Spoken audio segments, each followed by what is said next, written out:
Hello, hi, this is Dr. Eric Hickey, criminal psychologist. Welcome to Dark Matters. You can like and subscribe and follow us on social media. You can also look at darkmatterspodcast.com. We're going to be covering a lot of very interesting topics in this podcast over the next long while, we hope. We're going to be starting off with forensic psychology. What is forensic psychology? And we're going to be getting into different topics such as murder, homicides. We're looking at sex crimes and stalking and a lot of other crimes that I've been personally involved with in different cases. But before we get into some of those things, I'd just like to give you an overview, a little bit of what is forensic psychology, where it come from, how did I get into it, and how might you get into it if you're interested. So it's been an interesting journey. Where did it all begin? Forensic psychology is just such a fascinating field. When I first started in it, it didn't exist. I was in criminology, and I started off as a criminologist, and over time we developed the field of forensic psychology. When I say we, there's been several of us involved in help build that. I don't know if it was by design, but it just all came together. So it's been a fascinating process as we think about this. It all started back many years ago when I was in Georgia, and I just finished my PhD and was working on a book on serial murder, and which I finished and published several years ago.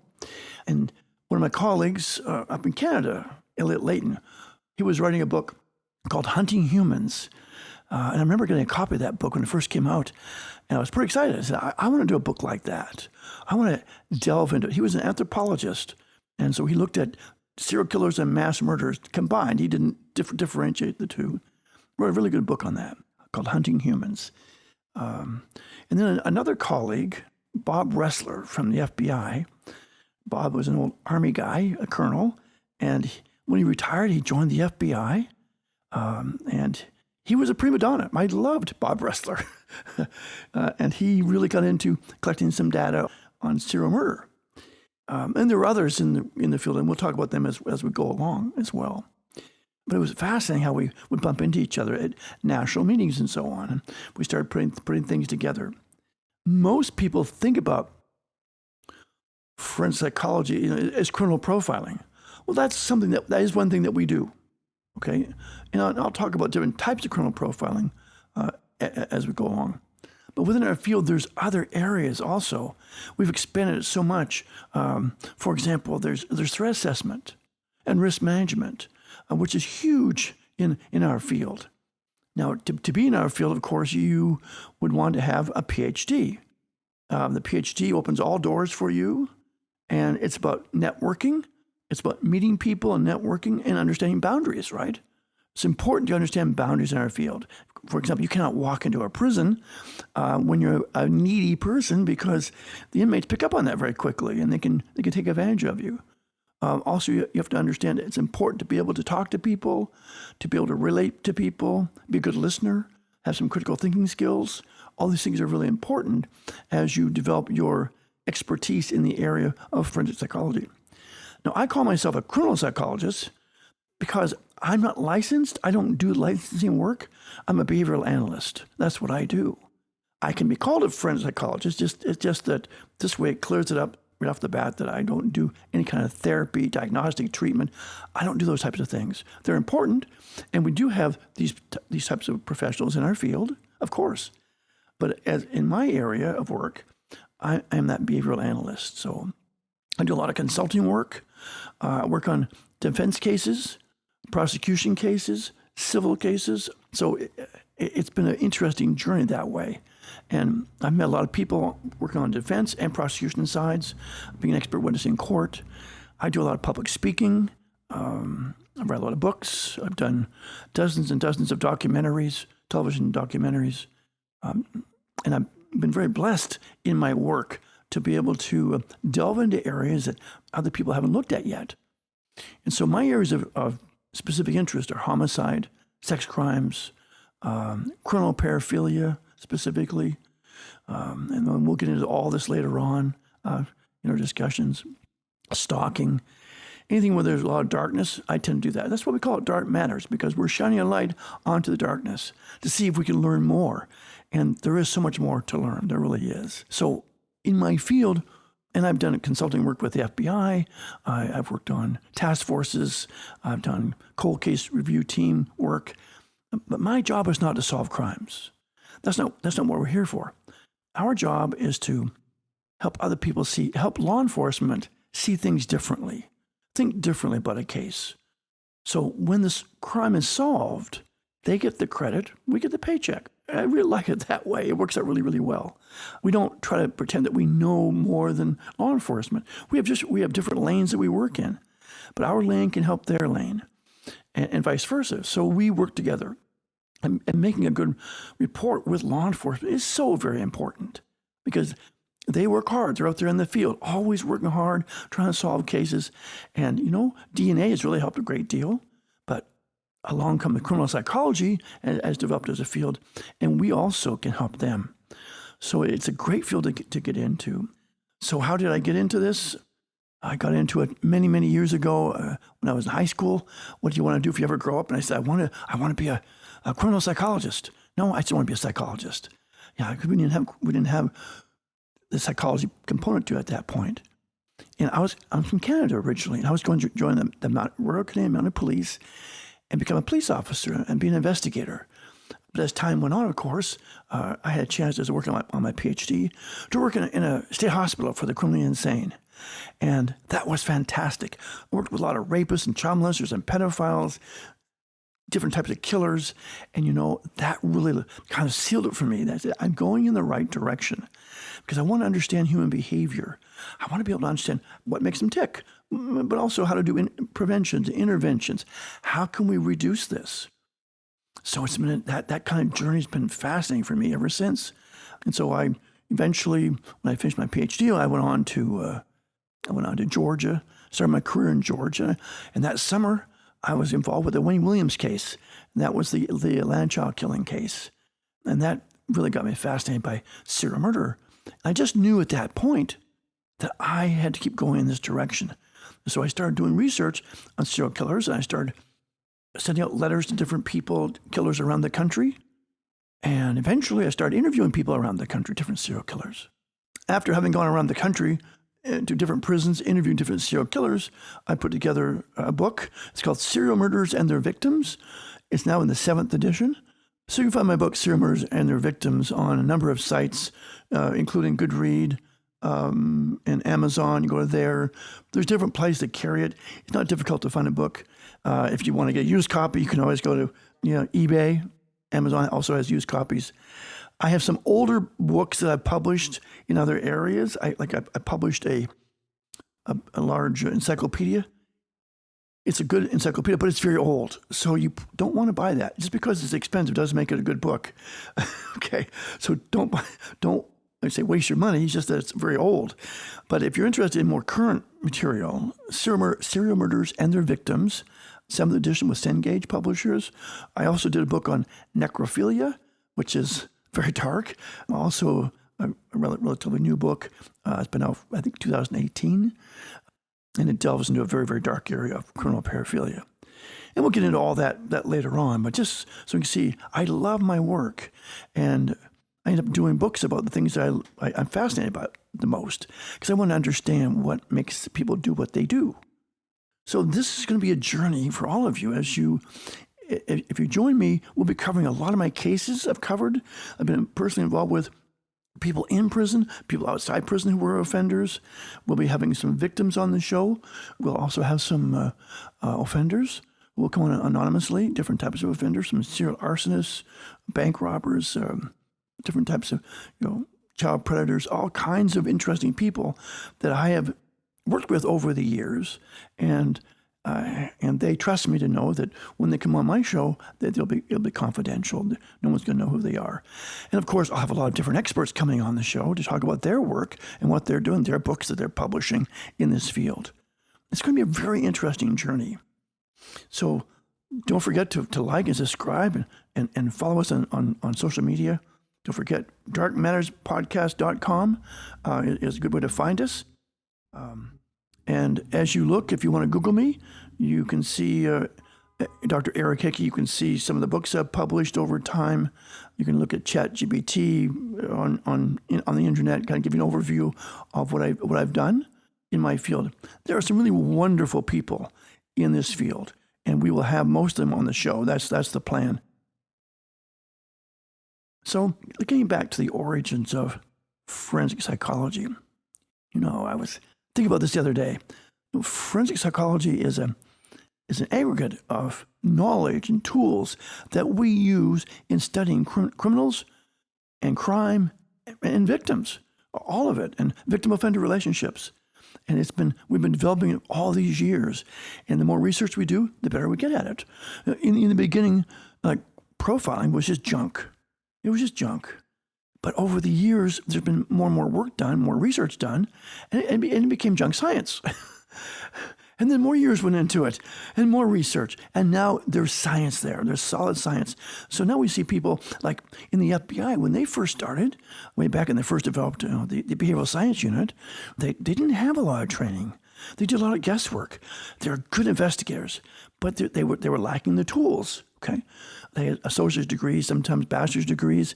Now you look at the FBI, you'll see a lot of them have master's degrees, some have PhDs, they do research, and they are much better. They've improved, like as we all do in our fields, they've improved in their investigations. And so I take my hat off to the FBI for what they've done and what they're doing now, all the reforms that they're doing within their own agency.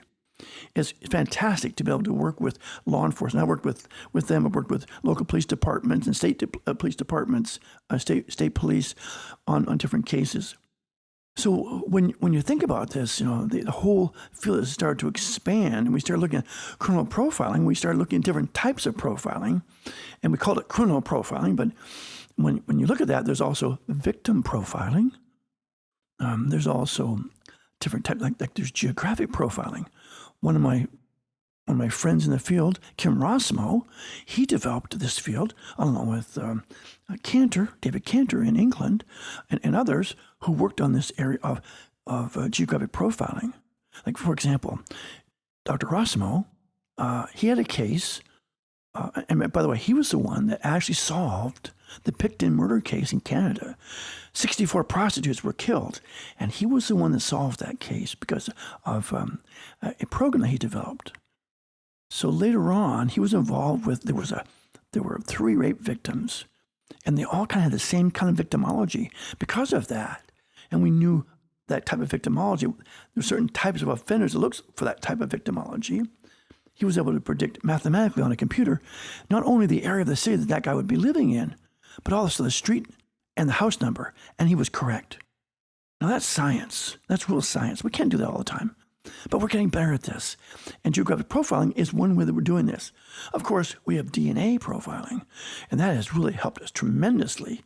And that, of course, offenders are always trying to beat out, law enforcement, maybe smarter than law enforcement, and they try to find ways that they can get past that DNA. And so it makes it even more challenging. But that is another tool that we see. And there'll be other types of like criminal, like paraphilia, criminal paraphilia profiling. That's what I do. So there's paraphilia, and then there's criminal paraphilia, meaning that, like you've heard of furries and plushies and so on. That's consensual stuff. It's weird, but it's what people do. Some people like to do that.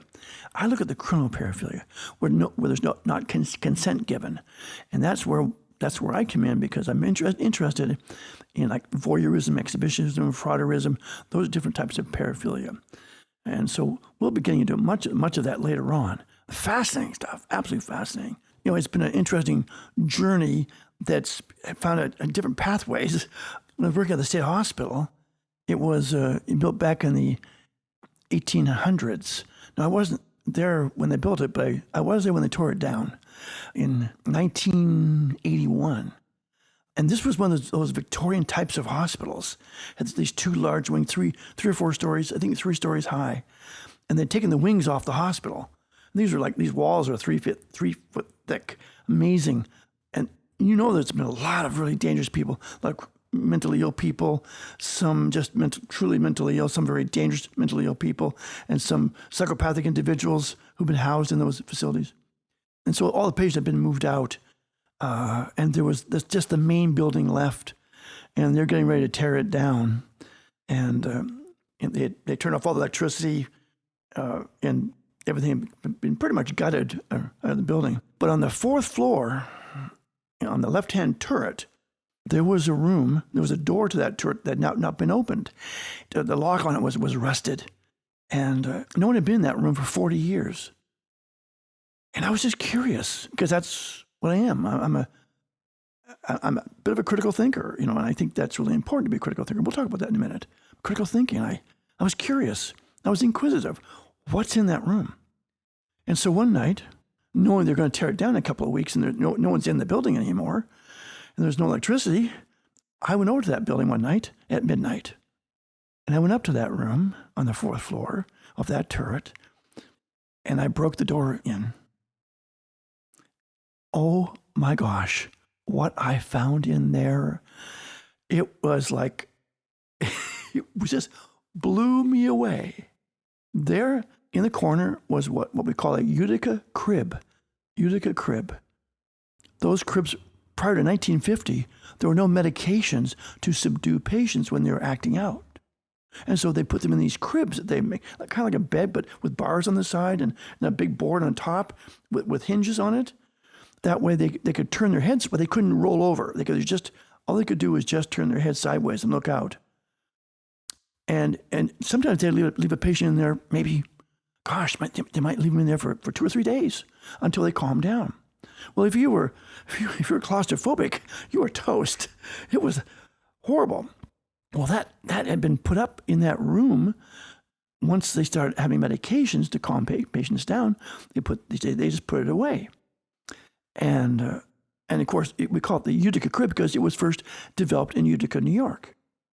And I walked in there and I went over and I dusted it off, got a lot of dust on it. And I unlocked the hinges on the top and opened it up. And underneath, on the underside of the top, you could see where patients have been scratching, trying to get out. There's pieces of fingernail embedded in the wood. There was dried blood. I kid you not. And there were, on 3 places, there was biblical references. And scriptural references, and to the Bible. And I go, what is this? That night when I went home, I got my Bible out. I looked up those references. Oh my gosh. It sort of made the background for my novel I'm working on. And they all went to the same topic, the sins of the fathers. The sins of the fathers. Because truly, if you look at our field, it's about failed relationships. It's about father absenteeism. It's about domestic violence. It's about broken families. It's about broken relationships. And this was a person who was broken. And I just was so inspired by that yes, this is going to be the foundation for my novel. Well, I've been working on the novel on and off for the past several years, but I want to really do these podcasts first. So that was really a springboard for me to get into this field. And so I had a chance to start interviewing people in the ward. I interviewed rapists and child molesters. I interviewed a variety of patients there. They're just amazing, interesting people. Some were truly mentally ill and some were very dangerous. Others were very suicidal. And we would talk about people who have suicide ideations, people who are interested in killing themselves, how we can avoid that. We can do interventions and preventions because life is truly worth living. Sometimes we get off to a bad start. And we can help fix this as we go along. I remember when I first started working in the sex offender program many years ago, and I thought, I know everything about sex. Well, guess what? I knew nothing until I got into that place. Oh my gosh. The things that I have learned about rapists and child molesters and pedophiles, paraphiliacs, necrophiliacs, we're going to explore all of it. I've spent my whole career shining a light into this kind of darkness. And we're going to look at this because hopefully that as we do this, that other people will see this and listen to these podcasts. They go, that's what I want to do. I want to get into this. I want to do research. I want to publish. I want to get a PhD. I want to really understand this kind of behavior. I want to help save lives. Yeah, I've been very blessed. I work for the U.S. military. I'm an independent contractor for them. I do a lot of work in the area of homicide, sex crimes, child abuse, domestic violence. And my job is to help reduce serious and violent crime within the military. And I'm just so blessed to be able to do that. But there's a lot of work to be done, right? Wherever there's light, there is darkness. And what we want to do is shine a light into that darkness so we can reduce that type of violence, right? So I hope that you'll join us on this amazing journey that I'm so excited about. I think you will be. I think you'll be quite astonished, actually, by some of the people I'll have on the show. So this is just one of many stories, many stories I have that have been with me throughout my career, have developed, interviewing murderers on the outside who were never convicted, interviewing psychopathic individuals, and having those kinds of experiences, sitting in a room with someone who murdered his stepdaughter and her boyfriend and got away with it and was never charged with it. So we'll be looking at a variety of these types of stories as we go along, and again, bring other people onto the show. Again, please, first of all, like and subscribe and then follow us on social media, but be sure to go to darkmatterspodcast.com. Looking forward to having you join us as we expand out and have more and more people joining us.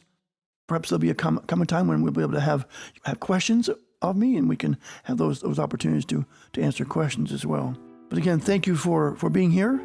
And until next time, come to the dark side.